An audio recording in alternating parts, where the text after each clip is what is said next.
ფოთში ჯავახიშვილის ქუჩის მცხოვრებლებმა საპროტესტო აქცია გამართეს. რამდენიმე წუთის განმავლობაში ბლოკირებული იყო სატრანსპორტო მაგისტრალი. აქციის მონაწილეებმა მძიმე წონიანი მანქანების გადაადგილება გააპროტესტეს. მათი განცხადებით აღნიშნული მანქანებით ჯანმრთელობისთვის საშიში ნივთიერებების ტრანსპორტირება უსაფრთხოების ნორმების დარღვევით ხორციელდება. მათივე თქმით, მერიას აღნიშნულთან დაკავშირებით რამდენჯერმე მიმართეს, თუმცა უშედეგოდ. მთელი ღამეები არის მანქანის სიგნალები, ხმაურები. ჩვეულებრივად გეგონებათ, რომ მანქანაში ვზივართ, ისე ვცხოვრობთ რა. ხალხი იწამლება, ყოველკვირა თვითონ მკვდარს ვასვენებთ ფილტრების დაავადებით.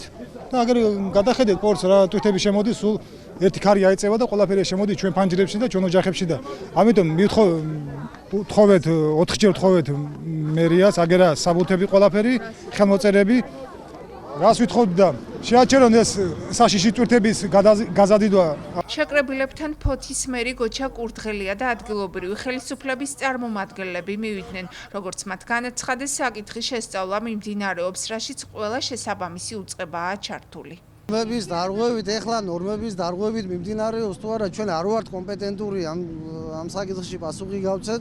უბრალოდ არის მათი მხრიდან პრეტენზია ის, რომ ხდება საშიში ტვირთების გადატვირთვა ნავსადგურში და ამასთან დაკავშირებით არის ძალიან გაუსაძლისი მდგომარეობა მათ საცხოვრებელ ტერიტორიაზე და ამასთან დაკავშირებით ჰქონდა ჩვენ რეაგირება ქალაქის ხელმძღვანელობამ, გარემოს დაცვის სამინისტროსთანაც შედგა კომუნიკაცია. ჩამოსული იყვნენ, მე პირადად არ მინახავს და არ შევხვედრივ, მაგრამ ვიცი, რომ ჩამოსული იყო გარემოს დაცვის სამინისტროს წარმომადგენლები და შესაბამისი ღონისძიებები გაატარეს, მაგრამ ოფიციალური დასკვნა ჯერ არ აქვს მიღებული. აი ეს ამ ეტაპზე ვართ ეხლა. აქციებით იმუქრებიან. გასაგებია მესმის.